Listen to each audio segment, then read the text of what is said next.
114મી ગાથામાં જે દાખલો આપેલો છે લોઢાના ગોળાનો, એ લોઢાના ગોળાના સંસર્ગથી અગ્નિ, જે અજ્ઞાની લોકોમાં પૂજ્ય અને પ્રસિદ્ધ દેવ એમ કહેવાય છે, તો એ ટીપાઈ છે. બોલો, એમાં કેટલી સરસ વાત કરી. અગ્નિ દેવતા, અગ્નિ દેવતા, અગ્નિ દેવતા. તો હાથમાં તો હથોડો લઈને તો એને ટીપો છો. હે, એક તરફ દેવતા કહો અને હાથમાં પછી કેવો વિરોધાભાસ છે બધું. હા, ગ્રહિત મિથ્યાત્વ, એ આમાંથી અર્થઘટન નીકળે છે. તો કહે છે કે લોહાર તો લોઢાને ઓપ આપે છે, લોખંડને આકાર આપવા માગતા હોય છે, ઘાટ આપતા માગતા હોય છે. પણ અગ્નિ જે છે એ લોઢાના ગોળાના સંસર્ગમાં હોવાથી એની માથે પણ ઘણના ઘા વાગે છે. બાકી લોહારનો પ્રયોજન તો લોખંડને ઘાટ આપવાનો હોય છે, અગ્નિને મારવાનો હોતો નથી. એમ લોભાદી કષાયોને વશ ઉપજી મોહ વિકલ્પથી. એમ તો કહે છે કષાયોના વશ થઈને 5 ઇન્દ્રિય અને શરીરના સંબંધથી નિર્લોભ પરમાત્મ તત્વની ભાવનાથી રહિત જીવ ઘણના ઘા સમાન નરક આદિના દુઃખો ઘણા કાળ સુધી સહન કરે છે. 114મી ગાથા. કેટલું સરસ! ઘણના ઘા એટલે 4 ગતિઓના દુઃખો. ઘા વાગે માથે, યા 114મી ગાથા. પછી લોઢું, લોખંડ, અગ્નિ અને હથોડો, અને હથોડાના પડતા માર. એ આખું સાંગરૂપક અલંકાર છે, સર્વાંગે સમજાય એવો છે. અત્યારે આપણે 3-4 સંદર્ભો મારા મગજમાં દોડે છે 113મી ગાથાના સંદર્ભમાં. એમાં એવું લખ્યું છે કે અથ લોભ કષાય દોષમ દર્શયતી. લોભ કષાયના દોષને દર્શાવે છે, દેખાડે છે. અચ્છા, છેલ્લે આપણે જોયું હતું પરમાત્મ પ્રકાશમાં 2 ગાથાઓ એવી આવી હતી જેમાં મોહ ભલું હોતું નથી. આવ્યું તો મોહ ભલું હોતું નથી. એમ આમાં એવું લોભ ભલું હોતું નથી. લોભ કોઈનું ભલું હોતું નથી. એ જો તમે જો આવો જે સુવિચાર છે ને, આવો સુવિચાર આ 2-3 વખત આવ્યો છે મારી પાસે. એમાં જો 111મી ગાથામાં આવ્યું મોહુણ ભલું હોય. મોહ ભલું હોતું નથી, કોઈનું ભલું ન થાય એનાથી. ઓકે, આ 111મી ગાથા. પછી 113મી ગાથામાં એવું હતું લોહુણ ભલું હોય. લોભ કોઈનું ભલું હોતું નથી, લોભને લીધે કોઈનું ભલું થતું નથી. આ 113મી ગાથા. પછી 114મી ગાથામાં આગળ વિષય આવ્યો. હવે થોડુંક વિચારજો કે આ લોભના સંદર્ભમાં લોભ છોડો એ જે વાત આવી, એમાં એવું લખેલું છે લોભાસક્ત. એમાં આવ્યું ને લોભાસક્ત જીવ. હવે એમાં લોભાસક્ત જીવના સંદર્ભમાં જ ઓલા 3 દ્રષ્ટાંતો બધા 112મી ગાથામાં આવ્યા. હવે આપણે જે વાત કરવી છે 115મી ગાથાની. 115મી ગાથામાં સ્નેહ પરિત્યાગમ કથયતિ એવું લખ્યું છે. સ્નેહનો પરિત્યાગ કરો. ત્યાગ નહીં, પરિત્યાગ. ચારેય બાજુથી એને છોડો. કે છે કે કોને છોડવાની વાત? સ્નેહ. હવે જોજો 1-2-3 આગમના સંદર્ભમાં તત્વાસ સૂત્રજીના 5મા અધ્યાયમાં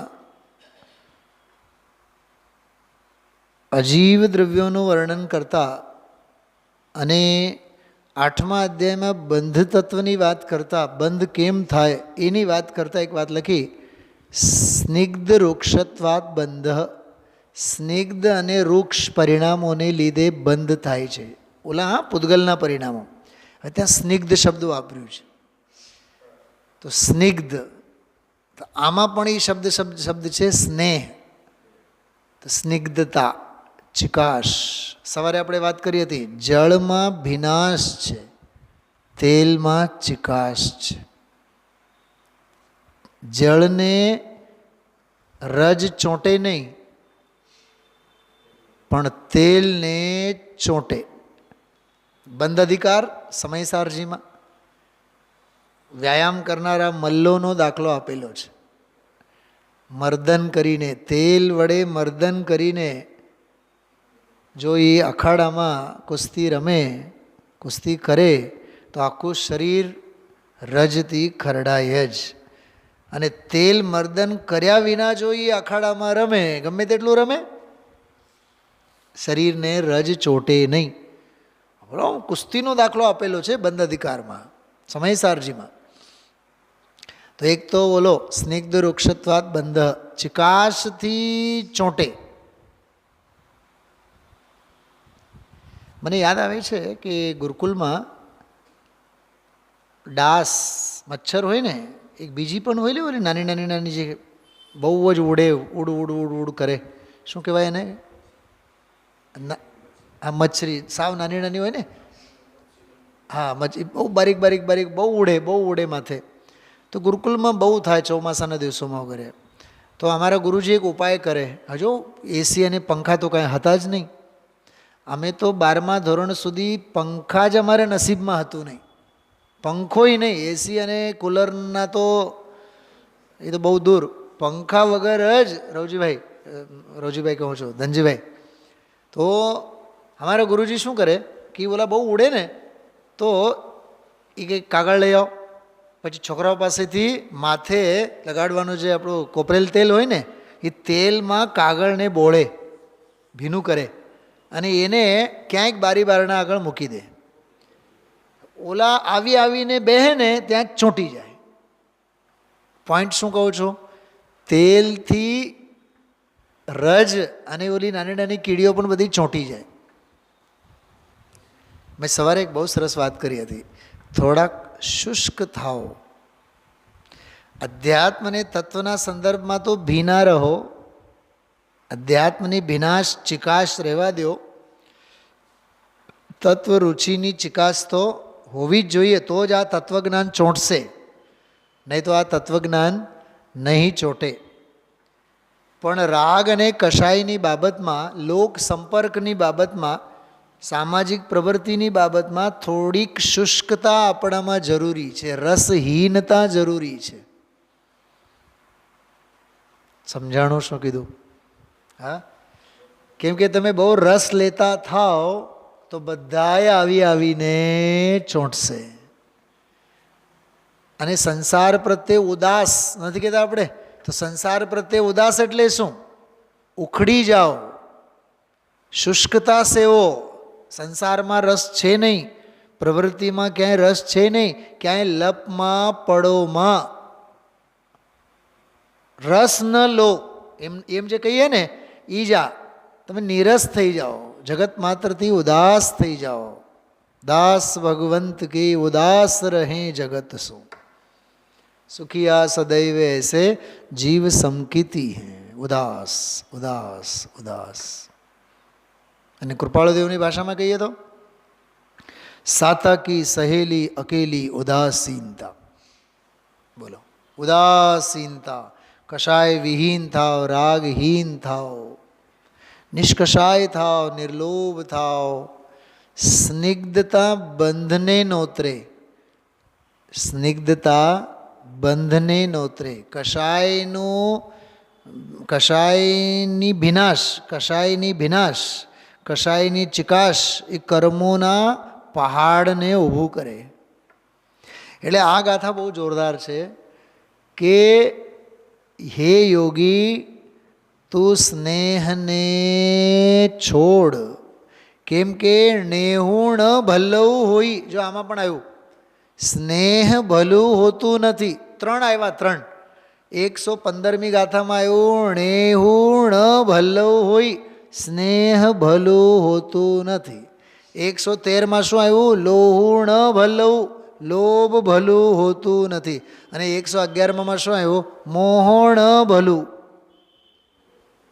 બોલો, મોહ ભલું હોતું નથી, લોભ ભલું હોતું નથી. અહીંયા કહે છે કે સ્નેહ ભલું હોતું નથી. અચ્છા, 1 મિનિટ માટે એક પ્રશ્ન પૂછું. આ લોભ અને સ્નેહ વચ્ચે ફેર શું? એ મગજમાં આવવું જોઈએ ને. ખ્યાલમાં આવ્યું? એ લોભનું જ સંતાન છે, લોભનું જ બાય પ્રોડક્ટ છે. રતિ ગમાપણું જે છે ને, રતિ ગમાપણું, એને સ્નેહ કહેવાય. સ્નેહ સિક્તતા. ખ્યાલમાં આવે છે? આવું બધું શાસ્ત્રોમાં જો કેટલું બધું ભરેલું છે. અમે લોકો ગુરુકુલમાં એક છંદ વાંચતા, એ પ્રવચન સારમાં 100 કઈ ગાથા હમણાં મેં કાઢી હતી, પ્રવચન સાર 179 નંબરની ગાથા છે. જીવ રક્ત બાંધે કર્મ રાગ રહિત જીવ મુકાય છે, આ જીવ કેરા બંધનો સંક્ષેપ નિશ્ચય જાણજે. બોલો, બંધ સંબંધી એટલી જ કથા, બંધનો ટૂંકો સાર એટલો જ કે રાગ વડે જીવ કર્મોથી બંધાય છે અને રાગ રહિત જીવ મુકાય છે. તારે મુકાવવું છે કે બંધાવવું છે? બંધાતો તો અનાદિકાળથી આવે જ છે. યાત્રા તો ચાહે બંધનની યાત્રા તો તું કરે જ છે, બંધની સવારી તો તું કરે જ છે. જો તારે મુક્તિ પામવી હોય તો રાગ રહિત થવું પડે. એ જ વાત છે. રત્તો બંધદિકમ્મમ મુચ્છદિકમ મે રાગ રહિદપ્પા, એસો બંધ સમાસો જીવાણમ જાણણેચ્છયદો. એસો બંધ સમાસો, આટલો જ બંધનો સંક્ષેપ છે. સંક્ષેપ એટલે ટૂંકો સાર છે. કેટલી માર્મિક ગાથા છે આ. તો આ ગાથાથી અનુપ્રાણિત ઓલી ગાથા છે 115 નંબરની જે ગાથા વાંચીએ છીએ, સ્નેહને છોડ, સ્નેહને છોડ. હા, એટલી માર્મિક વાત છે. ખ્યાલમાં આવ્યું? તો આમાં જે વાત કરી કે હે યોગી પુરુષ, તું સ્નેહને છોડ એટલે રાગને છોડ એમ. ક્રોધ માન માયા લોભમાં જે લોભ છે એ જુદી વસ્તુ છે, અને આ સ્નેહ, સ્નેહ એટલે ખરેખર તો લોભે જીવ સ્નેહાસિક્ત થાય, સ્નેહથી ખરડાય. સ્નેહ એટલે સીધી વાત રાગ રંજક પરિણતિ, રાગથી અનુરંજિત પરિણતિ. સ્નેહ, સ્નેહ એટલે કુણી લાગણી, સ્નેહ એટલે એનું વલણ, એનું નામ સ્નેહ. આ મોબાઈલ છે, આના પ્રત્યે આપણને સ્નેહ છે કે નહીં? કેવી રીતે સ્નેહ છે? What is the proof? જ્યારે રિંગ વાગે ત્યારે હક પડે છે? અરે દુનિયા પ્રત્યેની મમતા છે. કેમ કે આમાં જેટલા 500,000ના નામ કોન્ટેક્ટ છે, કોઈનો પણ રિંગ આવે તરત જ ઉપાડવાની જિજ્ઞાસા, વાત કરવાની જિજ્ઞાસા, જવાબ આપવાની જિજ્ઞાસા. કેટલું હલબલ હલબલ હલબલ. હવે શાસ્ત્રોમાં કાંઈ મોબાઈલનો એક્ઝામ્પલ તો છે નહીં, પણ અહીંયા ઉપયોગનો આલંબન તો એ છે ને, ઉપયોગની બરબાદી તો છે કે નહીં? એ સંકલ્પ વિકલ્પ છે કે નહીં? બોલો, અનાદિકાળથી જે સંકલ્પ વિકલ્પ શબ્દો ચાલતા આવ્યા છે, એ સંકલ્પ વિકલ્પમાં મોબાઈલ પ્રદૂષણ પણ અંતર્ગર્ભિત છે. અને કેવા વિજ્ઞાને આપણને કેવી સુવિધાના નામે દુવિધા ઊભી રાખી છે. મેસેજ આવે એટલે શું કહેવાય? કોન્ફિગરેશન કહેવાય. શું કહેવાય? નોટિફિકેશન. નોટિફિકેશન આવે, બીપ વાગે, 1 બીપ, 2 બીપ, 3 બીપ. અને હવે તો એવું કે મિત્રોના ફોન આવે તો રિંગટોન જુદું, ખાસ મિત્રોના આવે તો રિંગટોન જુદું, ઓળખીતાનું આવે તો રિંગટોન જુદું. એટલે માણસ રિંગટોન ઉપરથી સમજી જાય કે કોનો આવે છે. તમે વિચાર કરો કેવી દુવિધાઓ બધી. હવે એને આપણે સુવિધાના નામે સત્કારીએ છીએ, પણ એમાં સંકલ્પ વિકલ્પની ઓથે રાગ, સ્નિગ્ધતા, સ્નેહ દ્રઢ થાય છે કે નહીં? હવે આ જે ગાથા છે એ આ ગાથાને આધારે જ અમે લોકો ગુરુકુલમાં એક કાવ્ય બોલતા બહુ સરસ. મોહી બાંધત કર્મ કો નિર્મોહી છૂટ જાય, તાતે ગાઢ પ્રયત્ન તે નિર્મમતા ઉપજાય. તેથી ગાઢ પ્રયત્નપૂર્વક નિર્મમતાને ઉપજો. બોલો, નિર્મમતા.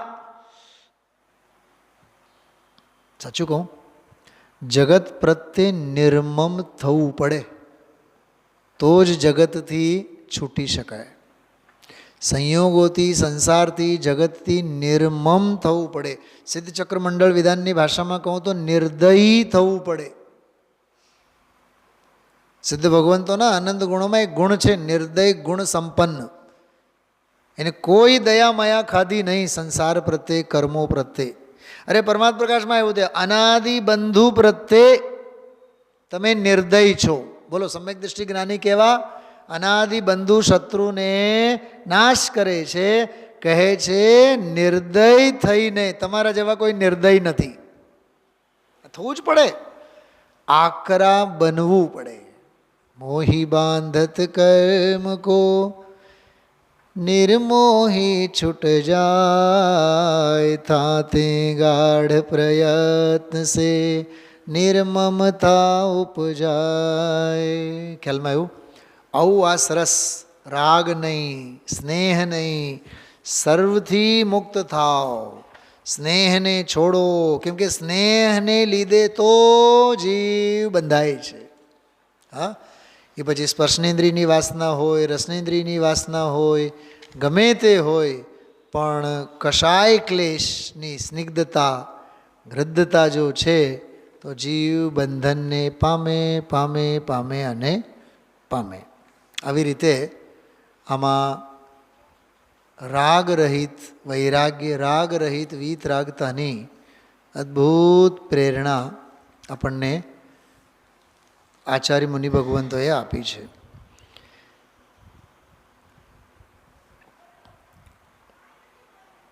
ઉડ ઉડ કર યહ ચેતન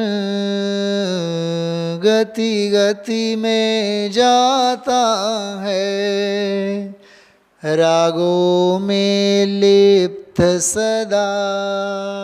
जो आयो शब्द, रागो में लिप्त सदा, भव भव दुख पाता है, क्षण भर को भी न कभी निज आत्म ध्याता है, निज तो न सुहाता है, पर ही मन बाता है.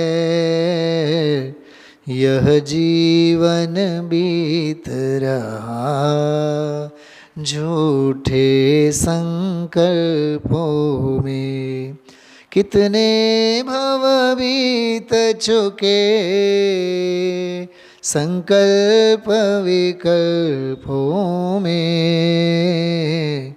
जिया कब तक उलझेगा संसार विकल्पों में.